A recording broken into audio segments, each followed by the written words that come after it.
नमस्कार, जय Hind. Unsung facts में आपका स्वागत है। आज हम बात करते हैं उन ट्रैवलर्स की, उन यात्रियों की जिन्होंने विश्व भर में भ्रमण किया और विश्व भर को अपने वृत्तांतों से इतिहास दिया। उसी की श्रृंखला में हम आज बात करेंगे अल बरूनी के बारे में।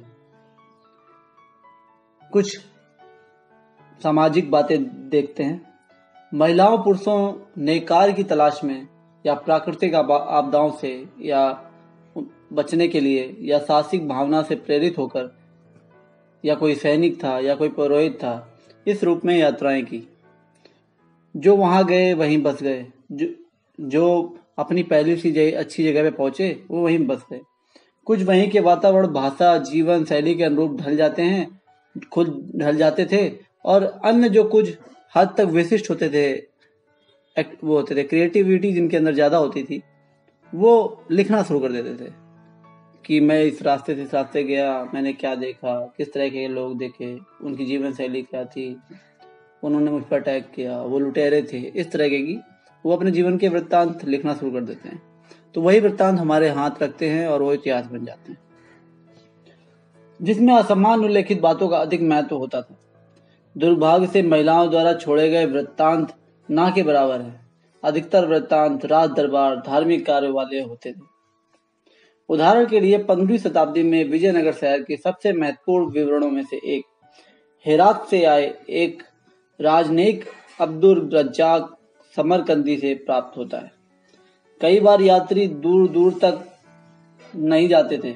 मुगलों के तो जो भी यात्री हुआ करते थे वो राज्यों में ही भ्रमण किया करते थे। यहाँ आपको देखने की जरूरत है क्यों यहाँ भ्रमण करते थे।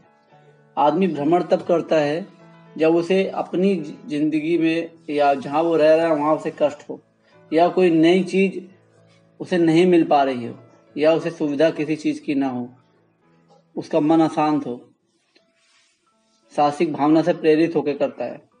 या अगर वो सैनिक हो उसे भेजा जाता है, या जासूस हो, पुरोहित हो उसे धर्म प्रसार के लिए भेजा जाता है, जाओ अपने देश का धर्म हर जगह फैलाओ। लेकिन ऐसा ही क्यों है कि पूरी दुनिया से सारे यात्री घूम घाम के भारत में ही है? कुछ तो था भारत में ना।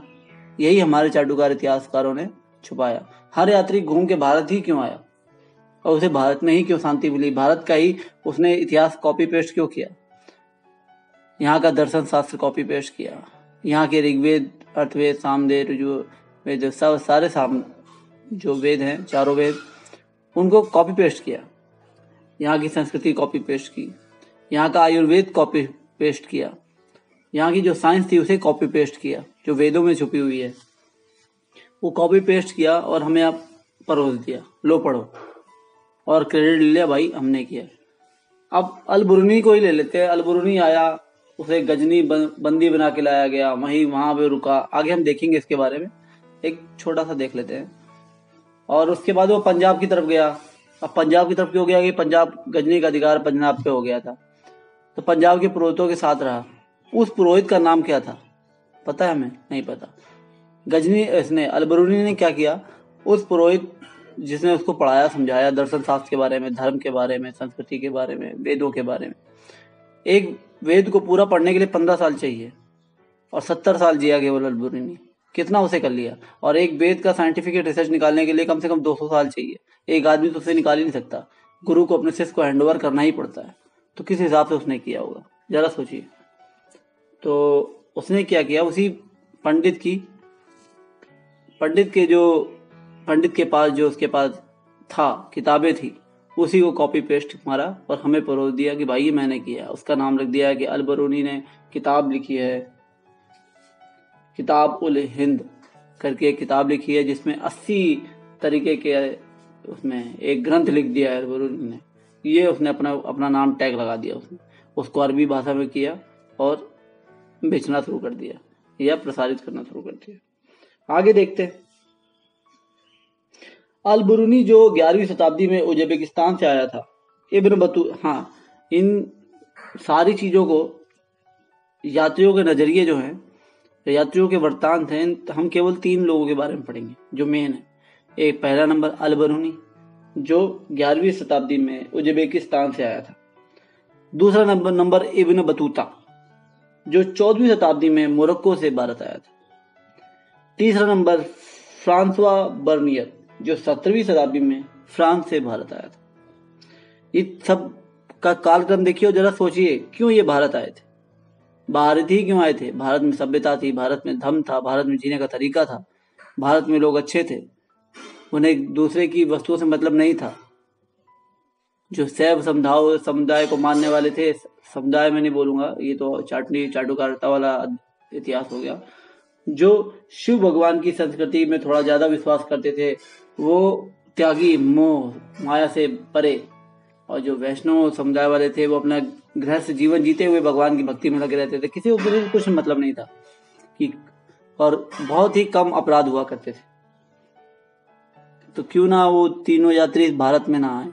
सारे चीनी यात्री भारत में आए, कुछ तो सीखने आए होंगे, कुछ तो था। धर्म गुरु थे, विश्व गुरु थे, सोने की चिड़िया ऐसे ही नहीं कहलाते थे, हमें लूटने आए थे ये। चलिए आगे देखते हैं अल बरूनी तथा किताब उल हिंद के बारे में। ख्वारिज्म से पंजाब तक का सफर तय किया अल बरूनी ने। इसका जन्म आधुनिक उज्बेकिस्तान में स्थित ख्वारिज्म में सन 973 में हुआ। ख्वारिज्म में शिक्षा का ये एक महत्वपूर्ण केंद्र था। अल बरूनी उस समय उपलब्ध सबसे अच्छी, अल बरूनी ने उस समय जो कि ख्वारिज्म साम्राज्य में शिक्षा उपलब्ध थी, वो सबसे अच्छी शिक्षा प्राप्त की उसने। अब देखिए, ध्यान दीजिएगा, 973 में हुआ था इसका जन्म।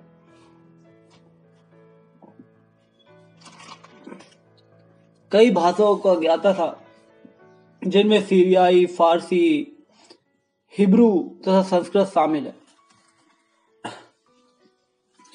वह यूनानी भाषा का सही जानकार नहीं था, लेकिन प्लेटो तथा अन्य यूनानी दार्शनिकों के कार्यों से पूरी तरह परिचित था, जिन्हें उसने अरबी अनुवादों के माध्यम से पढ़ा।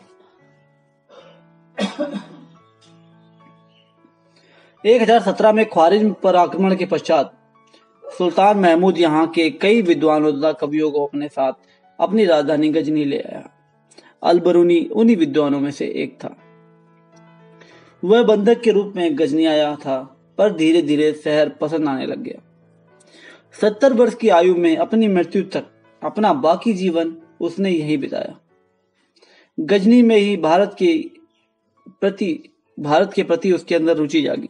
रुचि क्या जागी? उसे पढ़ने वाला तो था ही वो। पढ़ने वाले को ज्यादा ही, अगर पढ़ने वाला चोर निकल जाए, मैं अल बरूनी को चोर नहीं बोल रहा, लेकिन एक उदाहरण दे रहा हूँ, अगर पढ़ने वाला चोर निकल जाए तो बहुत पढ़ाई लिखाई हिसाब के जोड़ तोड़ करके चोरी करता है वो। उसको टेक्नोलॉजी पता है तो कैमरे को हैक करके चोरी करेगा। नॉर्मल चोर ऐसे घुसेगा और कैमरे में पकड़ा जाएगा, लेकिन जो मॉडर्न चोर है वो कैमरे को हैक करेगा, पुलिस ढूंढती रहे जो ढूंढना है, ऐसा करते हैं। 70 वर्ष की आयु में अपनी मृत्यु तक अपना बाकी जीवन यहीं बिताया उसने, गजनी में। गजनी कहीं और नहीं, वो भारतवर्ष का हिस्सा ही था।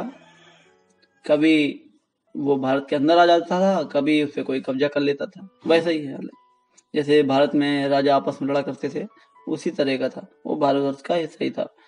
जब भी आप भारतवर्ष का नाम लें तो भारतीय इतिहास की किताबों में जो लिखा है उस हिसाब से, महाभारत के हिसाब से देखेंगे तो तब भी बहुत था। आप चंद्रगुप्त मौर्य को ही देखिए, जो सब लोग मानते हैं उसने ईरान तक कब्जा किया था, तो आप ईरान तक ही सोचा करिए कि मेरा भारत वहीं तक था, ऐसा करिए। गजनी में ही भारत के प्रति उसकी रुचि हुई। यह कोई समान बात नहीं थी। 8वीं शताब्दी से ही संस्कृत में रचित खगोल विज्ञान, गणित तथा चिकित्सा संबंधी कार्यों का अरबी भाषा में अनुवाद होने लगा था। अल बरूनी से भी पहले 8वीं शताब्दी में ही इन सब चीजों का संस्कृत में रचित खगोल विज्ञान, गणित तथा चिकित्सा संबंधी कार्यों का अरबी भाषा में अनुवाद होने लगा था। आप अनुमान लगाइए कि कितनी विकसित सभ्यता और कितनी प्राचीन सभ्यता हम रहे होंगे कि हम जिस समय अरब में लोग एक दूसरे को मारते काटते थे, कबीले हुआ करते थे, नारियों की इज्जत नहीं थी, इसलिए उन्हें शरिया कानून लगाना पड़ा कि स्ट्रिक्ट कानून रहेगा तभी हम लोगों को संभाल पाएंगे। नारियों की इज्जत बचाने के लिए उनको बुर्का पहनाना पड़ा। धूप भी ज्यादा होती, धूल भी उड़ती थी, ये भी कारण था, और इज्जत बचाने के लिए उन्हें बुर्का पहनाना पड़ा। वो उसी संस्कार है जो पूरी दुनिया में मुसलमान उस चीज को फॉलो करते हैं, शरिया के कानून। आज वैसे उनकी जरूरत नहीं है, समय चेंज हो गया है, लेकिन उनके धर्म की मानता है। चिकित्सा आयुर्वेद संबंधी कार्यों का भी अरबी भाषा में अनुवाद होने लगा था और आज श्रेय लोग अपने को ले जाते हैं। सब कुछ भारत से ही तो सीखा है दुनिया ने। पंजाब पर गजनी का अधिकार होने के बाद अल बरूनी ने पुरोहितों विद्वानों से संस्कृत सीखी। पंजाब, आप क्या सोच रहे हैं, आज वाला पंजाब? पंजाब पाकिस्तान तक था। पाकिस्तान का आधे से ज्यादा हिस्सा पंजाब के अंडर में आता था। वहां के पुरोहितों से विद्वानों से संस्कृत सीखी, धर्म तथा दर्शन का ज्ञान प्राप्त किया। उसने पंजाब तथा उत्तर भारत के कई क्षेत्रों की यात्रा की थी। उसने लिखने के समय यात्रा वृत्तांत अरबी साहित्य का एक मान्य हिस्सा बन चुके थे। जब वो लिखता था ये सब, उस समय यात्रा वृत्तांत अरबी साहित्य का एक मान्य हिस्सा बन चुके थे। उसने जो भी लिखा उसको मान्य हिस्सा माना जाता था। ये वृत्तांत पश्चिम में सहारा रेगिस्तान से लेकर उत्तर में वोल्गा नदी के तक फैले क्षेत्रों से संबंधित थे। 1500 ईस्वी से पहले भारत में अल बरूनी को कुछ ही लोगों ने ही पढ़ा होगा। भारत में तो पढ़ा ही नहीं होगा। जो उस साइड उसको जानते होंगे, जो उसके जिनके साथ वो ट्रैवल करता था, जिन बादशाहों सुल्तानों के साथ वो ट्रैवल करता था, वही लोग उसे जानते होंगे। अब थोड़ा जान लेते हैं कि हिंदू नाम कहाँ से आया। हिंदू शब्द लगभग 6 से 5वीं शताब्दी ईसा पूर्व, मतलब 600 से 500 ईसा पूर्व में प्रयुक्त होने वाला एक प्राचीन नाम है। इससे भी पुराना था, क्योंकि चीन का में एक लोग बोलते हैं कि हिंदू इन्होंने फारसियों ने दिया। ये एक फारसी शब्द है, लेकिन हिंदू हमें चाइना भी बोलता था। वो उनकी बहुत ही पुराना एक ग्रंथ है, उसमें इंदू नाम है। उस हिंदू को वो हिंदू बोलता है। हिंदू मतलब होता है सिंधु के पूर्व में रहने वाले जितने लोग हैं सब हिंदू कहलाएंगे। कोई धार्मिक कारण नहीं था। सिंधु नदी के पूर्व में जितने लोग रहते हैं उसे हिंदू कहा जाएगा। इसका मतलब ये नहीं है कि हमारा भारतवर्ष सिंधु नदी के पूर्व में, ऐसा नहीं है। लोग उस पार के लोग इस पार के लोग, जैसे ना जमुना पार वाले, गंगा पार वाले ऐसे बोलते हैं, तो बस वही वाला सीन है। सिंधु पार वालों को हिंदू बोलने लगे। वो इन्हीं का हिस्सा था। सब कुछ भारतवर्ष के अंदर में ही आता था। हिंदू शब्द लगभग 605वीं शताब्दी ईसा पूर्व में प्रयुक्त होने वाला एक प्राचीन नाम है। ये फारसी शब्द है जिसका प्रयोग सिंधु नदी के पूर्व में रहने वाले लोगों के लिए होता था। अरबियों ने इस शब्द को जारी रखा और इस क्षेत्र को, उसके बाद भाई अरब आए। अरबियों ने इस शब्द को जारी रखा और इस क्षेत्र को अल हिंद तथा यहाँ के निवासियों को हिंदी का, इस क्षेत्र को उन्होंने अल हिंद कहना शुरू किया और यहाँ के निवासियों को हिंदी का। बाद में तुर्कों ने हिंदू का, फिर बाद में तुर्काए उन्होंने हिंदू का, उनके निवास स्थान को हिंदुस्तान का तथा उनकी भाषा को हिंदवी का नाम दिया गया। भाई हमारा भी खुद का इतिहास है। हमने खुद को क्या कहा, वो सरकारों ने ध्यान नहीं दिया। बाहर के तुर्कों ने, बाहर के फारसियों ने, बाहर के अरबियों ने क्या कहा हमें, उसके नाम से हमने अपना नाम चूज कर लिया। इससे बड़ी शर्म की बात क्या है। आर्यवर्त, भारतवर्ष, ये हमारा नाम था। इसमें से कोई भी शब्द धार्मिक पहचान के लिए नहीं था। ये ध्यान रखने वाली बात है कि हिंदू कोई धार्मिक शब्द नहीं था। सिंधु, उनके हिसाब से सिंधु नदी के पूर्व की तरफ जितने लोग भी रहते हैं वो हिंदू कहलाते थे। अब अल बरूनी ने जो किताब लिखी थी, किताब उल हिंद, उसको थोड़ा देख लेते हैं। अल बरूनी द्वारा अरबी में लिखी ये किताब सरल और स्पष्ट है। ये धर्म, दर्शन, त्योहारों, खगोल विज्ञान, ये सब उसने भारत के पुरोहितों से ही सीखा। कीमिया, रीति रिवाजों, विज्ञान, प्रथाओं, सामाजिक जीवन, भार तौल तथा मापन विधियों, मूर्तिकला, कानून, माप तंत्र, विज्ञान आदि विषयों के आधार पर 80 अध्यायों में विभाजित किया। क्या ये संभव है एक आदमी उसे 80 अध्याय बनाए, उसको एक्सप्लेनेशन करे, फिर 80 अध्याय बनाए, फिर उसको किताब भी हो उपलब्ध रहे? ये संभव नहीं है। कॉपी पेस्ट से ही संभव है।